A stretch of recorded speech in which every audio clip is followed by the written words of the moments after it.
Hey everybody out there, welcome back with another episode today of the Rack and Larry Show.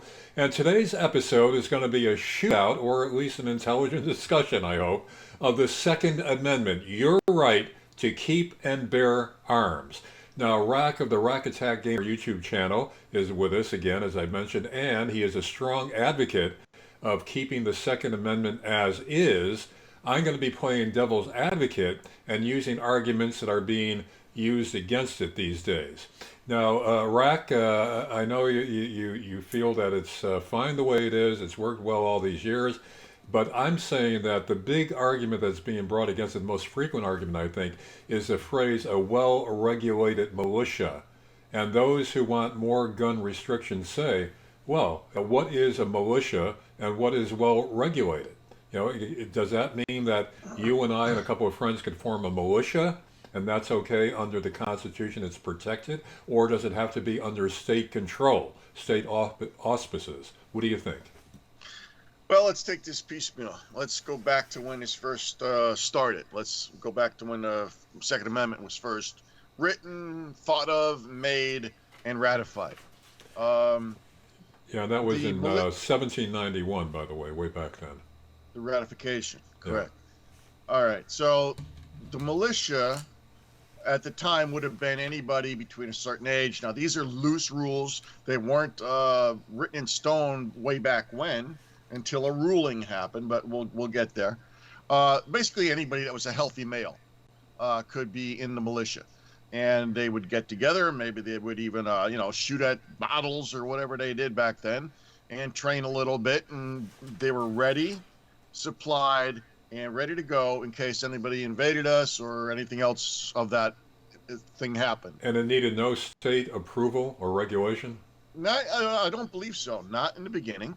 Now, ever since then, between rulings and Supreme Court this and that, things have went differently for the word militia and what it means and how states look at it and how even the federal government might look at it. In fact, from our research, it appears that all 50 states have prohibitions of private militias, at least on paper, but then there's other organizations like the Michigan Militia and all that, so it's kind of a fuzzy area. But technically, Pennsylvania, where we're broadcasting from, prohibits private militias. Well, let's say it like this. There's something called the spirit of the law and the spirit of when something was written. Well, back then, the whole idea of this Second Amendment was to have people being able to have guns and being equipped enough to be able to protect the country, the state, and themselves from any type of invasion or any other threat to that matter. That's the spirit of the whole thing. So a militia, if you want to get technical, depends on when you're asking. If you're asking now, it's already kind of regulated. As you're saying, the states don't seem to like militias very much. But would you argue that regulation is now unconstitutional, considering the original intent of the Second Amendment? Oh, absolutely. But see, that's the way government works. The government isn't there to give more rights. The government seems to always be there to take rights away. Every time a law is passed, and how many laws do we have on the books nowadays?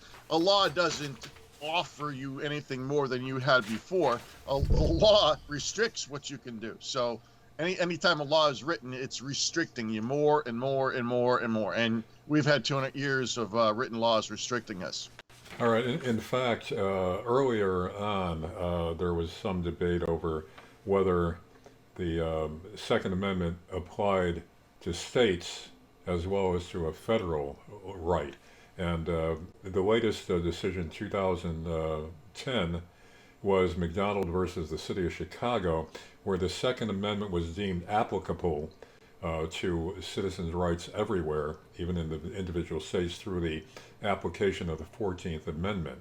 So therefore, that right does apply to everybody in all 50 states. However, the catching point here again is whether whether it has to constitute a well-regulated militia. Now, you notice the National Rifle Association always leaves that phrase out when they talk about the Second Amendment. They say that the people's right to keep and bear arms shall not be infringed, but they eliminate mention of that opening phrase. So I think they see this as kind of a troublesome part of the Second Amendment in making the argument that it should be totally unrestricted. Well, I mean, in your talking there, you brought up so many different points. I mean, we can be here for the next hour just on the points that you brought up there. You're talking about the NRA people. A lot of anti-Second Amendment people think the NRA is the devil himself. I mean, so We're getting responses here already. Go ahead. I'll be monitoring this as we talk. All right, so let's clean this up. Let's start simple. The whole spirit of the law is for the United States of America and the people within it to keep themselves protected from foreign invasion or from any other thing that they need to protect themselves from. That's the spirit of the Second Amendment. That's the people spirit. as individuals and as a group, either working together as a group or as an individual, can protect themselves from whatever. That's the spirit of the Second Amendment. Now, since then, like I'm saying, laws come in, Supreme Court this, and it's a whole quagmire of stuff that I don't want to delve into. Militias, in my opinion, should be allowed to exist and form and train and whatever else, all on their own, as long as they don't break the law or hurt people or anything else like that. There shouldn't be a law preventing militias. There are laws preventing and regulating and trying to do all sorts of stuff.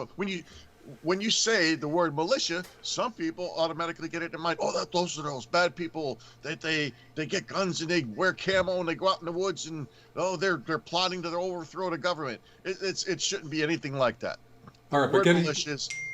Good. But getting back to the original intent, back then, in when it was adopted in 1791, the Second Amendment, along with the rest of the Bill of Rights.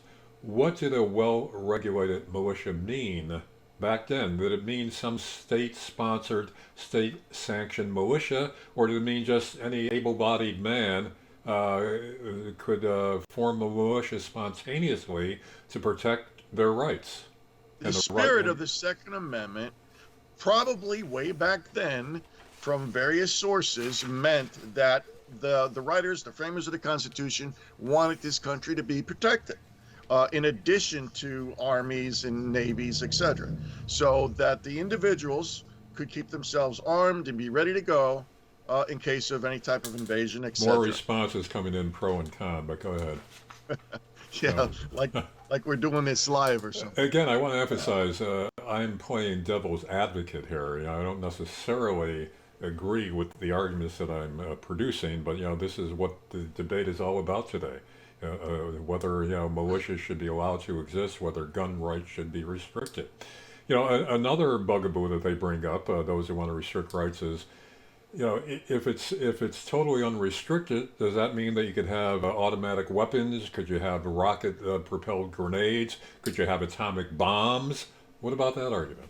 No, I'm not going to go there. Let's clean up the first part of this where we started already. When you said about well-regulated, we didn't even touch upon that. The word regulation, as far as it is nowadays, regulated as it is nowadays, people hear that and they think government oversight, laws, restrictions. Government permission, yeah. Well, yeah, government permission. Yeah, like if we're supposed to be permitted to do things instead of free. I thought we were the land of the free, the home of the brave, right? Yeah. But no, we have to have permission for everything now. That's what the whole quote-unquote gun permit, short for permission, right? All right, anyway, let's get back to the word regulated. Okay. Back then, the word regulated meant well-armed, well-prepared, well-trained, well-supplied, ready to go. By That's who? what regulated meant. By who? By people themselves, or with help from the state? Who was supplying them? Who was training them? Who was keeping them at the ready? Individuals, or was it the state that was organizing that? It doesn't matter. It doesn't matter. Take a look at the phrase itself. A well-regulated militia being necessary for the security of a free state. Okay, we'll stop right there for now. It doesn't say where this regulation comes from. As the regulation, I'm not talking about regulation as restrictions. I'm talking about regulation as supply, preparedness, training, etc. So that's what the word regulated meant. It doesn't say it where they get it from back then. Okay, I so would it's kind imagine of, anybody could have trained, and I would imagine ex-military might have taken a group of people and trained them up a little bit, farmers and doctors and whatever. That might have been back there. Some ex-military person might have took a group of his friends and went out and trained a little bit and teaching them just a little bit of military maneuvers, etc. so what you're saying is back then, well regulated just meant people being prepared, people training themselves, how to use firearms, how to do sharpshoot, whatever. So it was like a natural outgrowth of people knowing how to defend themselves and be ready to do that. So that's what well regulated meant back then, rather than state auspices, state training, and state regulation. That's what you're saying, correct? Well, you're old enough. Let's go back to like the 50s. What did the word gay mean back in the 50s? It meant happy, right? Happy, joyful, boisterous. All right, Correct? you're arguing that the meaning of words changes over the That's years, exactly what I'm arguing. and that's true. But again, what did it mean way back then? I mean, I'm telling you, regulated meant a well-prepared, well-ready uh, a group of people ready to go with enough equipment to be able to do it successfully. Also, there's a little nuance in the word regulated that also meant that the stuff should be kind of equalized. In other words, I should have the same caliber of weapon as my neighbors so that we can trade ammunition if need be. The similarities between equipment would also be as part of the meaning of regulated. well, that kind of brings up the argument that back then they had muskets. Today we have very powerful weapons that can be used by the military in civilian hands, and the Second Amendment never meant to be that. Well, we have computers in civilian hands. Does that mean that you have to write with pen and quill and ink fountain on paper, parchment, Well, in order to have it free speech protected, or what? oh, so what you're saying is the First Amendment, which guarantees free speech, shows that although computers weren't envisioned, computers are covered generally by that concept. So you apply the same thing to the Second Amendment. That even though the technology of weapons changes, generally the Second Amendment covers that. Well, here, let me clear this totally up so that we understand. Okay. Back My ears. then, a lot of various countries, etc., had their own kings, dictators, whatever, prime ministers, whatever you might want to call it back then. But mostly it was a monotheistic, or not a monotheistic, a person that's dictating, a king. Let's just say kings and queens. Okay, so they would tell the countrymen or whatever their countrymen, you're not allowed to have swords. Now, why would a king not want their countrymen to have swords? Because they don't want an uprising. They don't want to be overthrown. They have the power. They have their knights and guards and everything else, and they don't need the vast majority of people to have any type of means to come back and overthrow the king or his guards, etc. So the United States got away from that. We're some sort of grand experiment. At least a lot of people say it that way. And the grand experiment was supposed to be for the people to all be kings in the land. Every single one of us is a king, the king of his castle. This is the whole idea of freedom in America, that everyone is a king. Even the king himself cannot set foot on my property because I'm the king. That type of thing. Well, along those lines, there's an argument made that the intent back then was part of the reason why you needed a well-regulated militia to ensure the security of a free state was to prevent the federal government from imposing tyranny on the population. That was one of the reasons why militias should be allowed to exist. That was one of the arguments being used back then. Yeah, That's correct. And you know what I hate? Both domestic and foreign threats could be countered by a militia. That's one of the arguments that had been used back then, or at least is being used now, that's what it meant back then. We have such a stupid society today. I hate to say it, but people think that the United States is now impervious to invasion, impervious to tyranny, impervious to all sorts of things. And we're not. I don't know how they got that way. But anyway, Yes, that is what it's meant for. It's meant for invasion, prevention of tyranny. But yet you hear some of the arguments, why do you need this type of gun to hunt deer? It has nothing to do with that. Absolutely nothing to do with hunting deer or anything else, sporting or anything else like that. Those are nice additions. Those are nice little things you can add on to the ability to keep and bear arms and the freedom to keep and bear arms. But those things are extraneous to the real meaning behind the whole thing. The meaning behind the whole thing is for protection of self and country and to prevent tyranny, etc. Well, as we've become a more urban society, excuse me, there's more and more arguments that free use of guns, free possession of guns, uh, is not workable in big cities. It's not workable in densely populated areas because everybody's swinging a gun. It's no longer the Wild West. It'd be dangerous for everybody to be carrying guns all the time because we're largely now a citified urban nation rather than a nation of farmers. So what about that argument that it's really dangerous now to allow everybody who wants a gun to get one? So what you're truly talking about is that sometimes a bad person takes a gun and shoots regular good people. And this is something that we have to automatically think the gun is the problem, where there's a million different problems to this scenario. How about lack of God? How about more Christian society going back, 100 years ago, 150 years ago? Many, many people were Christian in America. I think 75% are still Christian today.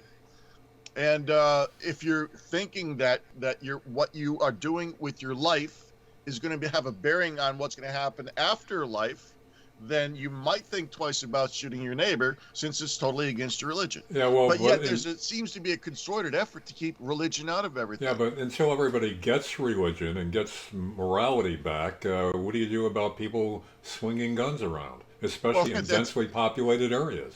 What you're looking for is a solution to a problem, the problem being people killing other people.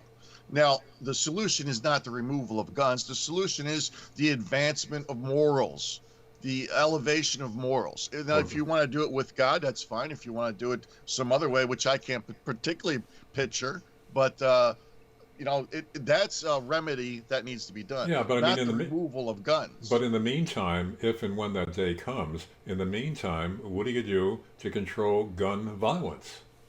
Oh, well, wait a minute. Let's take it even further than that. Let's suppose we do it. We remove all the guns from society, and now a nice dictator gets in and starts sending troops to come get you and do all sorts of bad things to you.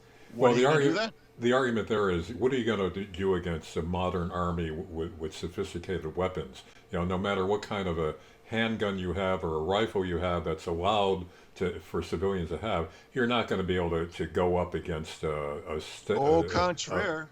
Contraire. I mean, it depends. You have to do it smart. You can't be stupid about it. But the one person can hold down a whole troop full of troops. That's called a sniper. You watch any type of a war scenario, whether it be on television or whatever, movies, and you can see a sniper could hold down a whole company of troops. At least in the movies, yeah. I guess everybody. I mean, he's probably not going to last long, but he can keep him down for a while. Well, even though I'm playing devil's advocate here, one thing I have to agree with the NRA is their catchphrase that when guns are outlawed, only outlaws will have guns. And I think, that's self-apparent because there's so many guns out there today, so many available on the black market, which won't stop if they take guns away from ordinary citizens. Then we're left defenseless against those who will have guns illegally, those who could get them on the black market, which will continue to flourish. So I think the NRA is right about that if they outlaw guns, only outlaws will have guns. Outlaws, this, that, the other. You kind of said it before. You were saying something about, back when this was made, we only had muskets.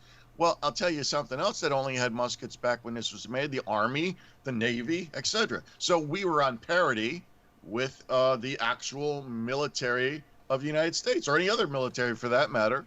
There was a parity. Okay, now they have forward infrared looking radar, and you can't hide out anywhere anymore without being seen. I mean, which is my point about how you're going to fight, a Well, yeah, sophisticated I federal understand. army.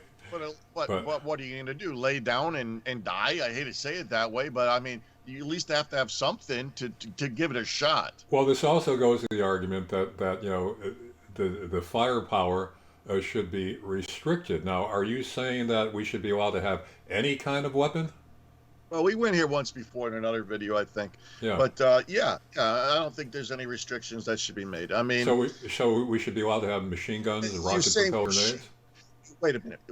Look at the way you worded that. We should be allowed. Okay, Is that first of all, who is allowing us? Are we free if we're allowed and not allowed to do things? there, And then we then are you said regulated by laws, which includes the Second Amendment. So does the Second we are Amendment? not regulated by laws. We Who are regulated by the Constitution and the laws that stem from that? no, that we're not. We're not. We give consent to be governed. What if I remove my consent to be governed? Well, then I think we've already fought a civil war over that. I mean, the Constitution is a Well, maybe controlling another civil is a because the government controlling keeps going, is right? a controlling legal authority mechanism of the United States. So yeah, we are governed by a Constitution and laws. So my Not, question is, does the Second Amendment allow for any kind of weapon? Can it be interpreted that way? why not? All right, so therefore, no restrictions on any kind of weapon they can get your hands on. Why not? Because, The restriction lies in economics. Actually, I mean, if a person could afford a tank, yeah, you know what? I'm going to let you know something that a person you can buy tanks, you yeah, can buy rocket launchers. In this country, you can do that. Matter of fact, haven't you ever noticed in other countries even they're always walking around with rocket launchers and stuff like that? I don't know about the other countries, but I'm talking about this country. well, I think those walking around with rocket launchers and such, they're usually the enemies that we've sent our troops over to fight. I mean, and I don't know, yeah, and they're usually renegade groups rather than at least obviously sponsored by In the this states country, over it's there. very hard to do. It's hard to do because there's so many loops to go through, but people can own machine guns. With People spe- with can own special rocket launchers. with People special can own tanks. with special federal permission, as I understand it. I believe people even bought fighter jets. There's some people that I know, roughly from what I heard, somewhere along the line, that people have owned and own their own fighter jets. Well, automatic weapons, that is, you pull the trigger and it's a steady around the fire rather than pressing. A semi-auto, for those who may be confused, and even politicians that talk about the Second Amendment are confused by this themselves, they need some basic definitions here. Semi-automatic means each time you pull the trigger, you discharge a round, so you have to keep pulling the trigger separately. An automatic weapon, a fully automatic weapon, is you pull the trigger, keep it depressed, and boom, boom, boom, boom, boom, boom, boom, which are illegal. And you're saying they should not be illegal, automatic weapons. No, I don't believe that anything should be restricted to that effect. Why? Because unless we have angels running the government with halos glowing bright over their heads, then all you're doing is you're setting yourself up. I mean, regular people are setting themselves up for tyranny. This is not, we're not talking about, this has never been done before in history. It's been done many times before in history. There's a word, and maybe we should start going to some of these things that we have, called democide. Matter of fact, let me head in that direction right now. Let me bring down this graphic and put up a different graphic. Let's see, is this pre? Okay, this is post. I want the pre one for now. Let's just start way back when. There's a word called democide. A University of Hawaii professor coined the term, as far as I know. And what he did was he made calculations of how many people were killed, murdered by their own governments throughout the ages. Now there's two. He split it up into two charts. One chart I got on the screen now, which is pre-20th century democide totals. In China, these are in millions, by the way, or well, 3 digits are missing, so it's not 33,000. The first entry there isn't 33,000. It's 33 million. In millions, yeah. Okay, So you got in China, 33 million were killed by their own governments after being disarmed or having no means of fighting back. This is another key point to this.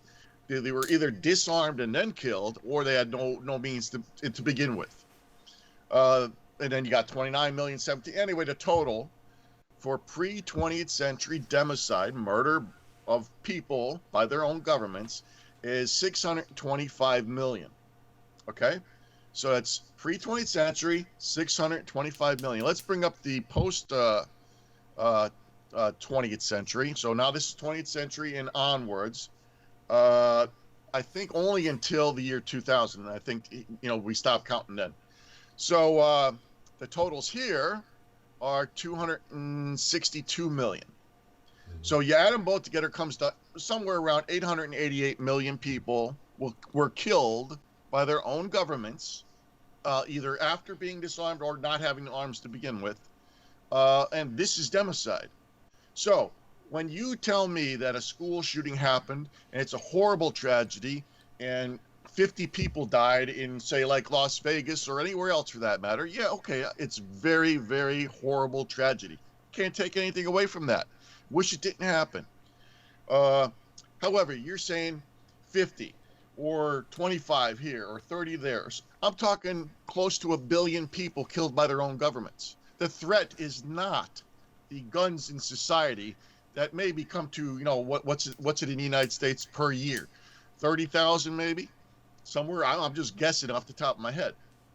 But when you start to approach 1 billion, then maybe we can start talking about whether guns are something bad in society.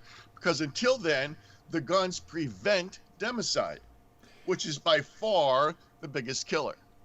Should there be mandatory safety courses before you're allowed to possess a gun?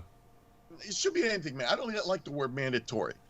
This is the United States of America. We're supposed to be the land of the free, the home of the brave. People are supposed to have a good head on their shoulders, screwed on straight, to where if they buy a gun, they should know enough that they have to keep it safe and keep it away from children and not go get drunk and shoot up your neighborhood. I mean, people should themselves have a good head on their shoulders. Well, it also varies from state to state now. In some of the densely populated areas, especially the big cities, lots of gun violence, lots of illegal guns, and people are horrified by knowing that somebody has a gun. I grew up in Connecticut in suburbs, and nobody I knew had a gun. I'm in Pennsylvania now, in semi-rural Pennsylvania. Everybody has a gun, and nobody thinks twice about it. Kids grow up with guns here for hunting and just for target practice, and you don't hear a lot of misuse of guns. Once in a while, somebody shoots somebody, murders somebody with a gun, but usually it's somebody possessing a gun illegally. But I mean, the regular gun owners, very little misuse of guns, and it's no big deal here in where I live in Pennsylvania. So again, the culture varies from state to state. In big city areas, I'd be worried about everybody packing a gun. Out here in the sticks, people are more comfortable, both for self-defense if it ever arises, and also, just for protection against animals, whatever. And we have a lot of predator animals in this area. Although I'm not a hunter, and I don't like the idea of people shooting animals unnecessarily. But I mean, my point is that depending on where you live, the culture and the attitude towards guns varies widely. Again, in semi-rural Pennsylvania, and nobody brags about having a gun or shows off the gun that he bought. I mean, it's no big deal. So in a way, it's a very healthy attitude. But again, it depends on the section of country where you're at. Well, this is only a shadow of what it used to be. You go back to the 50s or whatever, before the United Nations, small arms, whatever the heck they get into. You'd be able to order a gun right from a catalog and have it sent right to your house. No background check, no worrying about anything else. You buy it, you pay for it, they send it and ship it right to your house, and you have it. And this includes Thompson machine guns and all this other kind of stuff. There was no big deal. So I mean, how can we live this way 150 years and have no problem. And all of a sudden now we have a problem with guns. What Well, I'm I mean, telling you, well, no. You know where I stand on things regarding. well, you say all of a sudden we have a problem. Well, that's because there are many more shootings. There's mass shootings now. It seems like every other week there's some mass shooting somewhere. That there's vicious crimes being committed with firearms, and I don't think you had it to that extent in the quote old days. But today, in our complex society and a society which isn't as cohesive as it once was, guns do become a problem. Now, what the solution is, I don't know, but it's definitely obvious that gun violence and illegal gun use is much more of a problem today than it was even 50 years ago. Incorrect. Well, Incorrect. explain why. Because you can't take any subject, politics, guns, anything, without having the words New World Order in there. What I'm getting at with this, All right. everything, Please explain. of course, everything rests on whether or not there is a group of people who are very rich set out to try to take over the world. And why wouldn't there be, by the way? There's been wars and conquerings and conquests of land and changing of kingdoms for thousands of years. Yet somehow now, in our time, in our lifespan, which is very short lifespan in relation to all that other stuff, everybody seems to think all this is stopped because we live in America, because we haven't seen it firsthand, because it's not right in our faces. Everybody thinks it's all over with. There's no more people trying to take over this or that or anything else. But there is. It's just went behind the scenes. And that's the New World Order. Now, hold on. What's happening is, take a look what happened here.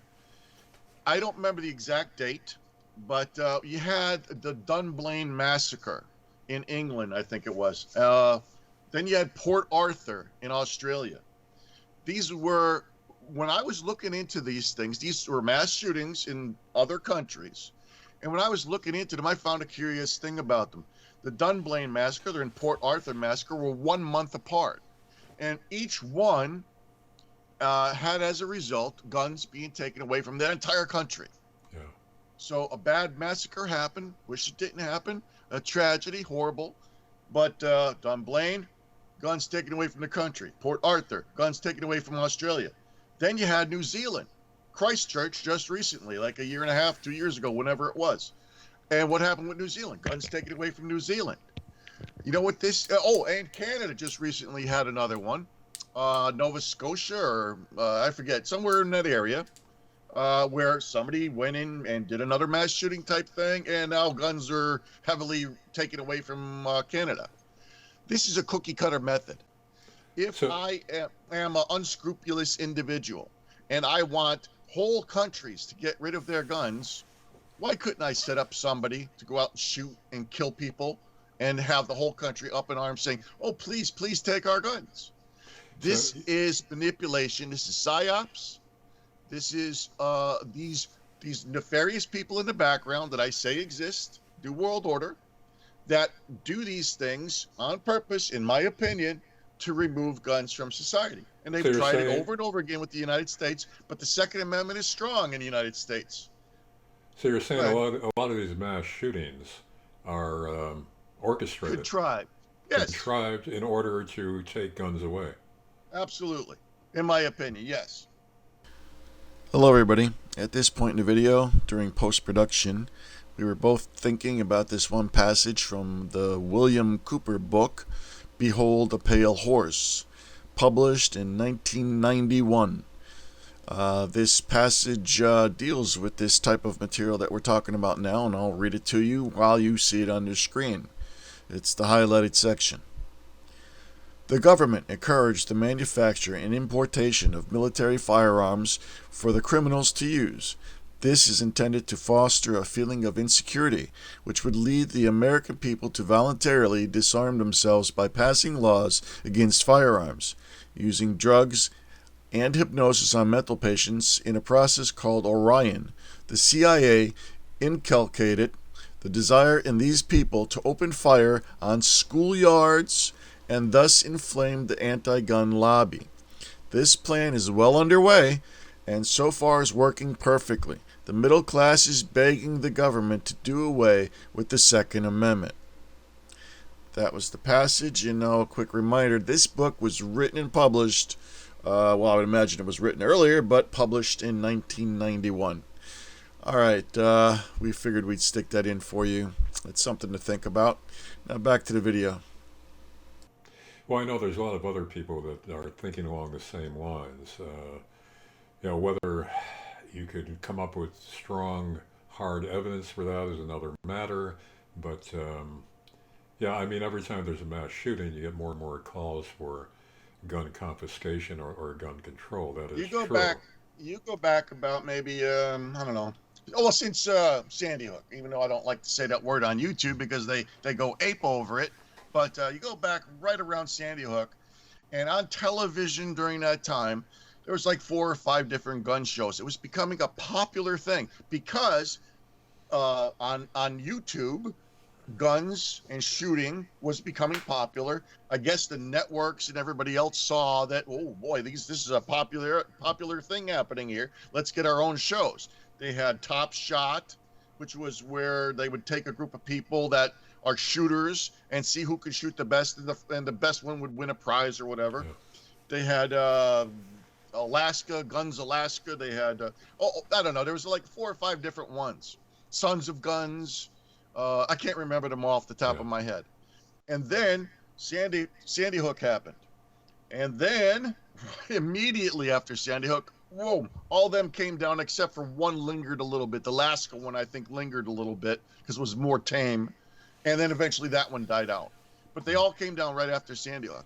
Now, if I was an unscrupulous person trying to manipulate society through psychology, I could send out somebody to do a horrible crime. And I don't want the United States seeing all these wonderful gun shows, because then children will see them, or younger people will see them and see that guns aren't this horrible, terrible demon that everybody makes them out to be. And as they grow older, they might be interested in guns and start having more and more guns in society. And that's not what this quote-unquote New World Order wants. Yeah, they don't want that. In fact, in terms of shaping a new generation against guns, some school systems now, if you merely make a motion like that of shooting, kids are suspended or expelled from school. So I mean, it's because this society's got its head up its butt anymore with this PC culture. It's people have went nuts with this PC culture. It's beyond ridiculous anymore. Well, Rack, I think you have the last word on this episode. No, we got lots more to go here. I mean, we still have graphics and websites and. Have at it. All right. Well, let's see. Let's bring up some of these other ones that we had. We take down this one. And where's my? There it is. Is strong coffee been outlawed yet? That'll be next. Well, I mean, it's a drug, right? Yeah, caffeine. Who knows? Yeah, who knows? They'll do something against that. All right. Let's go back here. So when I was looking for. I was looking Another for response. Quotes. Yeah, there you go. So I was looking for quotes from the Founding Fathers, and one of the first websites that came up was this one. And I'm saying, okay, what? It's on the screen now. So what the Second Amendment really meant to the founders? Well, that's what I was asking about earlier. Wait a minute, we're getting there. So I'm thinking this ought to be a good article, and then I read the next line. Their arguments have had far less to do with today's debates than partisans think. So I'm thinking, what do they mean by that? So I start skimming through this, and basically they're cutting down what the Founding Fathers said and what they meant and all this other stuff. But let's get right to the heart of the matter, or one of the hearts of the matter. If I think I had it highlighted somewhere. The highlighting go away? Yes, it did. Let me do this. Okay, there we go. All right, so I think we discussed this one sentence a little bit. So again, I'm going to read what it says. Again, the militia was all important. The men writing the Bill of Rights wanted every citizen to be in the militia. and they wanted everyone in the militia to be armed. Now here comes the catchphrase or thing that gets me. If someone was prohibited from participating in the militia, the leaders of the founders' generation would not have wanted them to have access to weapons. So a person reading this who doesn't really give it some thought would say, well, if a person wasn't in the militia, then the founders didn't want them to have guns. So therefore, you have to be in the militia to have guns. But that's not what the sentence says. The sentence has this key word right here that people might skip over, and if they don't give it enough thought. If someone was prohibited from participating in the militia, that means criminals, someone that murdered somebody or some other type of person like that. So this, in my opinion, this whole written material, in my opinion, to stress this, is a kind of a hit piece. Now, when I went to see who wrote it, the person that wrote it... Still more reaction. Pardon me? More reactions, right. Yeah. Is a history professor, let's see here, a professor of history at Chinese University of Hong Kong, author of whatever. Anyway, so this person, Chinese University of Hong Kong. Well, it depends on what you want to think about that. And I won't go too far with what I'm going to say, but you can draw your own conclusions. But it's my opinion anyway. Next, here is, let me see, what else do we have here? Oh, the well-regulated part, yeah. So even CNN, which I'm surprised, CNN Politics, does say that one of the biggest challenges in interpreting a centuries-old document is the meanings of the words change, or is that the meanings of the words change or diverge.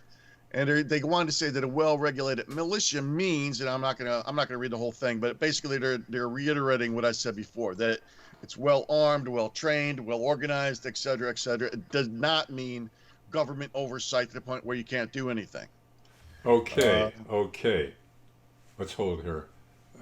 Okay, we're back after a slight technical interruption. And Rack, where were we when we left off? Something about the quotations of the Founding Fathers. Right, yes. I was going to briefly go into that. So let's do that. All right. Let's see what was prior to this. So, well-regulated militia, Founding Fathers. Okay. So one of the things in law, and I'm not a lawyer, I'm not trying to give legal advice or anything else, but I'm just giving my understanding of law, is that when old law is being reviewed by the Supreme Court or by anybody to see how it applies someplace, what they try to do is to try to understanding the meaning of the words that were taken back then, the meaning of the people that actually put together the law back then, especially when we're talking about the Constitution, the Bill of Rights. That's what they do. Well, that was the whole thing this week with the confirmation hearings of Amy Coney Barrett. She says, she looks at the original text and the meaning, so it's kind of interesting that we're bringing this up now. Right, yeah. So they do that, and that's what we're going to take a look at here. A lot of people like to say that the Founding Fathers, they couldn't foresee all the different types of guns and all this other stuff. But, it's not really true.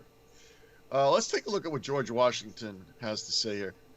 A free people ought to not only be armed, but disciplined. In other words, trained, ready to go, somewhat knowledgeable in what to do. So George Washington says a free people, not a free militia, ought to be not only armed, but disciplined. Okay. Next one, Thomas Jefferson. No free man shall ever be debarred of use of arms. Now, here again, free man, not militia. No free man shall ever be debarred the use of arms. Okay, let's see here if we have any other good ones. I prefer dangerous freedom over peaceful slavery, Thomas Jefferson. And there's some long ones, but let's just, instead of me reading the whole thing, we'll be here all night, is that you can find any of these type of things, gun quotations, Founding Fathers, on your own. And basically what they all say, in some form or another, is that free people, not militias, but people, should have arms. So there's a whole, actually, let's see what the title of this page is. Buckeye Firearms Association, gun quotations of the Founding Fathers. So if anybody wants to go read them all, which we're not going to do, is they can go here and find it. And do a search for this title. All right, so why don't we, are we going to wrap it up now, or do you have any other things Yeah, you well, want I to talk mean, about? so in other words, you're saying historically there is evidence that the founding fathers meant a free people and not any kind of a government-controlled force or militia. The militia was the people itself, is what you're concluding. Right, yeah. So, yes, the militia meant basically any healthy, capable male. Now, they kind of put ages on it, and, we already said about that, but that's basically what the militia meant. Just regular people that can fight to save their country or whatever. The regulated part meant, capable of doing the job, well trained, having enough equipment to do it. And this is guns and ammunition, basically. So the first part of the Second Amendment, a well-regulated militia, is being taken in today's time as being government oversight, and you must be in it, and it must be regulated, and it must no, it's not the way the spirit of the Second Amendment was when it first came out, and it wasn't what the founding fathers meant. So I don't know what the arguments are. Here's something that I often see on Twitter: is many people who are anti-Second Amendment, anti-gun, want to heavily restrict, if not even eliminate guns, will often make all kinds of arguments. And usually, many times, they don't understand the depth of what they're talking about. They certainly won't understand that nearly 1 billion people were killed from their own governments in democide. They're not going to understand the founding fathers' meanings because they don't look into it. They just feel that guns are bad, therefore I'm going to speak out against it, and we're going to have put a stop to this because guns are killing people. What they don't understand is guns are saving many more lives than what are being killed. Now, if we have a problem in society where people are shooting up other people, well then let's look at that problem and let's try our best to correct it. But it has nothing to do with guns. You want to say psychology? If you want to stay in the secular realm, we'll say psychology. Let's improve psychology. Let's help people. We teach people all sorts of stuff in school, or reading, writing, arithmetic, and now they're starting to wonder whether they should add stuff to that. Well, if we're going to add stuff to that, how about a little bit of humanity? Well, Or that if you sounds... want to go to a different area other than secular, then God. Let's get God back into this country. Instead of everybody thinking that it's old mythological stuff, we were a lot better off when people worried about whether they're going to burn in hell forever for killing somebody. Well, the other side would say that that sounds very good, but it's idealistic, it's utopian, and it's really not achievable anytime soon. So, in the meantime, what do we do to curb gun violence? It's very funny you said that, because when people say they want to remove all guns from society, I look at it just the same way: utopian, unrealistic. These people think like, once we say it on paper that guns are removed, and we do remove them, everybody's going to be wonderful. We're all going to sing around the fire, kumbaya, and we're going to rock back and forth, and everything's going to be wonderful. It's not going to be that way. We could very well be attacked. China is bucking with us left and right in the South Pacific. Who knows whether we can be attacked, whether tyranny could arise in this country. These things are possible. The utopianistic type view is removing all guns and we're going to be just fine. Nonsense. Guns are there to protect ourselves in various ways. Well, that's the opinion of Rack Attack Gamer YouTube channel, and you've heard me playing devil's advocate. What about you out there? How do you feel about the Second Amendment and its original meaning and what it should mean today? We'd love to have your feedback. Let us know how you feel until another session of Rack and Larry. We'll see you then.